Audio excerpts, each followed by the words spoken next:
Queria responder aqui a um comentário. Um rapaz que tem feito muitos comentários aqui nos vídeos relacionados a espiritismo. E eu não consigo responder nem 1% das coisas que ele indaga, porque os comentários dele são muito extensos.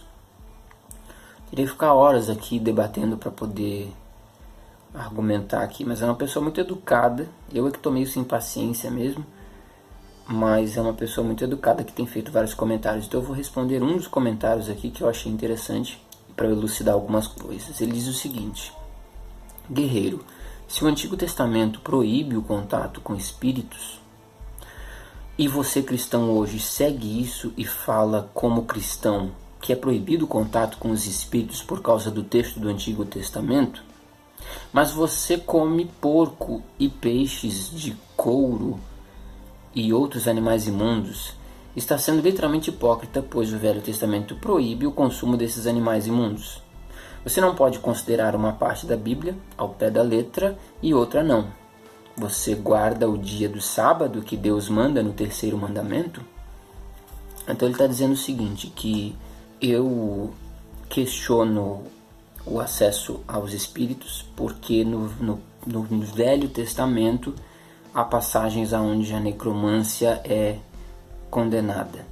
Se a necromância e espiritismo é a mesma coisa ou não, os espíritas vão dizer que não. Eu acredito que sim, que necromância é o acesso àqueles que morreram, aos espíritos dos vivos, e espiritismo é o acesso ao espírito dos vivos. Talvez a liturgia diferencie, a forma como isso é feito diferencie de alguma forma, mas a grosso modo é a mesma coisa. É acessar o espírito das pessoas que morreram, né? Ou seja, acessar o mundo do pós-vida, o mundo dos mortos. Isso é necromancia, isso é a mesma coisa que o espiritismo faz, a meu ver. Posso estar errado. Qualquer espírita vai dizer que é diferente necromancia de espiritismo. Isso daí é uma outra questão. Agora ele diz o seguinte, então, se eu como cristão condeno a necromância ou o espiritismo porque está condenado no Velho Testamento, então, para eu não ser hipócrita, eu não posso comer porco, não posso comer animais que são proibidos. E aí ele pergunta também se eu guardo o sábado, se no sábado eu fico quietinho em casa, porque também é um mandamento do Velho Testamento. Então, se eu faço uma coisa, eu tenho que fazer todas. Eu acho esse tipo de argumento um pouco clichê, tipo, então você não guarda o sábado, você faz isso, mas você não faz aquilo. Bom, como é que eu posso explicar essa história? Eu não sou católico nem evangélico, não nasci nesse meio. Eu sempre fui ateu, depois fui esoterista e por fim eu compreendi a importância histórica e pessoal de Jesus Cristo a partir de uma certa idade, sem ir à igreja alguma ou sem nada. Foi por uma batalha interna espiritual que eu compreendi a importância de Jesus Cristo. Então eu não sou um cristão clássico. Nós temos 10 mil inscritos aqui que já sabem o caráter desse canal, abordo vários assuntos. Sou cristão, me considero primitivo, porque não estou agregado em nenhuma denominação ou organização. Eu sou professor de filosofia, eu faço os meus vídeos e eu acredito que a verdade, o caminho, a verdade e a vida é aquele que morreu na cruz, Jesus Cristo. Mas eu não faço parte desse métier, tá entendendo? Então, a Bíblia, por exemplo, eu vejo a Bíblia como um livro de importância histórica, um livro que teve um desenvolvimento ali de 1500 anos, que vai de Moisés até os apóstolos. Então eu acho que aquilo ali, o livro, a Bíblia, é uma das obras históricas mais importantes que temos em nossas mãos. Nós temos que levar em conta os momentos históricos que essas coisas foram escritas. Eu não sou um bibliólatra. Eu acredito em Deus, na causa primeira, no motor imóvel, naquilo que causou a tudo, mas não foi causado por nada, né? O princípio. Para esse lado eu puxo até mais para o hermetismo, para a filosofia grega. Acredito numa causa primordial para o universo, Deus. Acredito que essa causa se manifestou em carne, o verbo se fez em carne e morreu, se sacrificou pela humanidade. Agora a Bíblia, eu não a levo realmente como se fosse Deus, tá entendendo? Há a revelação ali. Os indivíduos que escreveram a Bíblia estavam imbuídos do Espírito Santo e por isso escreveram o que escreveram, e nós temos então um compilado que é um dos escritos mais ricos que podemos imaginar, assim como os escritos de outras civilizações que refletem a história de determinados povos. Nós temos ali o reflexo da saga do povo judeu. No Novo Testamento nós temos o reflexo da saga de Jesus Cristo e seus seguidores. Nós temos momentos históricos. A Bíblia não é uma verdade única e absoluta. Deus é uma verdade única e absoluta. A Bíblia contém verdades teológicas, verdades históricas, contém metáforas, alegorias, contém uma gama enorme, múltipla de situações. Então, essa história de, então se a Bíblia diz que não pode contactar os espíritos e você acredita nisso, então você também não pode comer carne, você não pode, você vai ter que guardar o sábado, você vai ter que fazer tudo tintim por tintim. Eu não faço, sou um pecador nesse sentido, porque sim, eu como carne de porco, não é uma coisa que eu procure o tempo todo. Se tem no prato eu como, se não tem eu não como, nem gosto muito, acho pesada a carne de porco. Mas pior do que isso, eu bebo Coca-Cola, na minha vida eu faço várias coisas que, vamos dizer assim, não estão de acordo com o que está escrito ali. Eu não guardo sábado, também não guardo domingo, não guardo nada.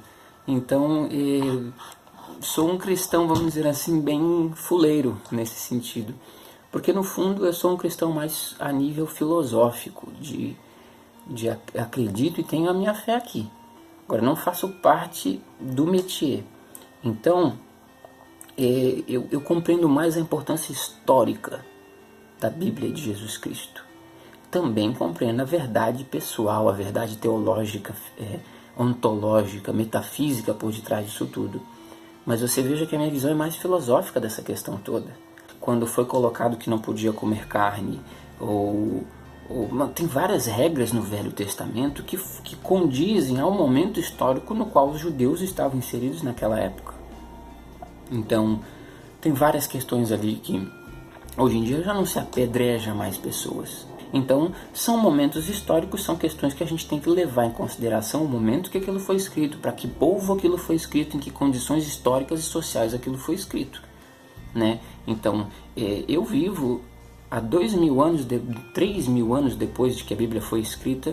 Eu acredito em Deus, mas a Bíblia para mim é uma construção histórica de homens imbuídos do Espírito Santo, mas nem por isso eu vou apedrejar a minha vizinha. Se eu descobrir que ela traiu o marido dela, eu não vou apedrejá-la. Então, na lógica desse rapaz que comentou, se eu sigo uma lei do Velho Testamento, por exemplo, eu não como carne de porco, eu tenho que seguir todas as leis. Isso significa que eu vou apedrejar os meus vizinhos? Isso significa que eu vou fazer coisas que não estão mais de acordo com a realidade histórica do momento atual. Estiveram de acordo com a realidade histórica do povo judeu naquele dado momento. Não funciona dessa forma. Quer dizer, para mim não funciona dessa forma porque eu não levo tudo ao pé da letra, eu não sou um bibliólatra.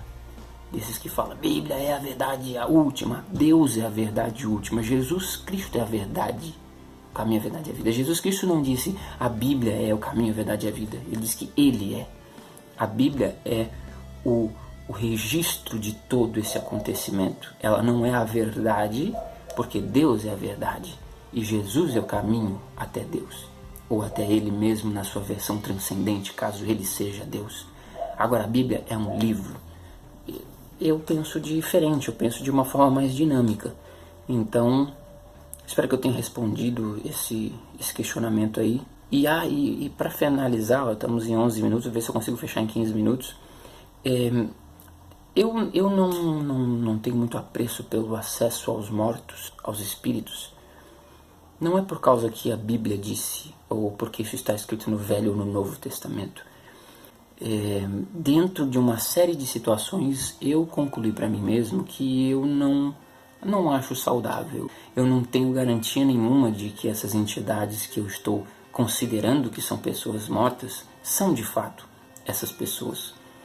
Qual a garantia que eu tenho de que a entidade que eu estou contactando ali, através de psicografia, através de canalização, seja lá o que for, qual garantia que eu tenho de que realmente é a pessoa que morreu? Uma tia minha, um avô, um primo, a reencarnação de um mestre do passado, sei lá o que. Não tenho garantia nenhuma. Simplesmente a entidade que está se comunicando ali pode ser qualquer entidade com qualquer propósito, com seus intentos próprios. Então como que eu vou confiar num tipo de situação dessa, tá entendendo? Existem várias questões bem complicadas em relação a isso tudo. Animismo, o psicológico, então pode nem haver entidades, nem espíritos, nem nada, tudo se trata ali de animismo ou de questões a ver com o inconsciente coletivo, com arquétipos. Essa é uma primeira questão. Temos aqui um vídeo no canal sobre o experimento Philip. Os caras criaram um personagem que não existia e esse personagem começaram a invocar ele numa sessão espírita e começaram a se manifestar fenômenos das mesas girantes e coisa e tal, de uma entidade que não existia, de uma pessoa que não existia, que foi criado um personagem, o experimento Philip. O que revelou que provavelmente era a própria psique das pessoas envolvidas na sessão que fazia com que os fenômenos se manifestassem. Então tem essa questão, primeiramente, tem a questão das entidades, que existem outras entidades não humanas, possíveis consciências por aí afora, que se passam por parentes que morreram, por pessoas que morreram. E eu não tenho garantia nenhuma de que é um parente meu que morreu, de uma pessoa que morreu, ou de que é uma entidade com seus intentos próprios. Então, entre eu acreditar num indivíduo que se martirizou numa cruz por mim, ou seja, que se entregou pela humanidade com uma revelação filosófica por detrás inacreditável, que são as mensagens de Cristo, ou seja, eu delegar a minha vida a essa realidade de Cristo, ou entregar a minha vida a uma doutrina criada por um indivíduo chamado Allan Kardec, que viveu no século XVIII para XIX ali, acho que é século XVIII, um indivíduo que extasiado com um fenômeno das mesas girantes, que ele não compreendia na época, ele começou a entrar nessa história, desenvolveu uma doutrina de acesso aos mortos, e isso virou uma doutrina que se espalhou pelo mundo todo, e em que as pessoas buscam esse conforto através desse métier, tá entendendo? Eu não... Entre o homem que morreu na cruz e um intelectual que criou uma doutrina de acesso aos mortos, eu vou ficar com o cara que morreu na cruz. Eu acho mais genuíno, eu acho mais seguro, eu acho mais pé no chão, porque eu não preciso acreditar em pessoas que morreram, eu não preciso me sujeitar a entidades enganadoras ou a enganos psicológicos. É simples e puro. Ele foi e se sacrificou na cruz pela humanidade. Ponto final. Agora, mesas girantes, doutrinas, Allan Kardec, Helena Blavatsky, são vários dos intelectuais que durante o século XVIII e XIX desenvolveram essas doutrinas muito semelhantes, inclusive o espiritismo, né? Então eu prefiro ficar no meu canto. Se você acha seguro contactar espíritos, e se você acha legal esse métier de centros espíritas e de viver nessa realidade, fazer parte desses grupos e de pessoas que têm esse métier, tem os evangélicos, tem os católicos, tem os umbandistas, tem os espiritistas, tem os budistas, são métiers, são grupos. Você procura conforto de alguma forma nesses grupos sociais. Eu fico aqui na minha casa e procuro compreender de forma filosófica esses fenômenos. Jesus Cristo, eu busco ele de forma pessoal, não faço parte de nenhuma congregação. Mas se é de conforto das pessoas buscar esses meios sociais, eu acho maravilhoso. Agora, eu acho arriscado acesso aos mortos, por vários fatores. Então, assim, não é porque a Bíblia fala, é porque eu não confio de fato em vários aspectos do acesso aos mortos. Animismo, questões psicológicas, questões do inconsciente coletivo, questões de outras entidades que podem ter os seus intentos próprios eu não confio, mas quem confia, que seja feliz. Um grande abraço.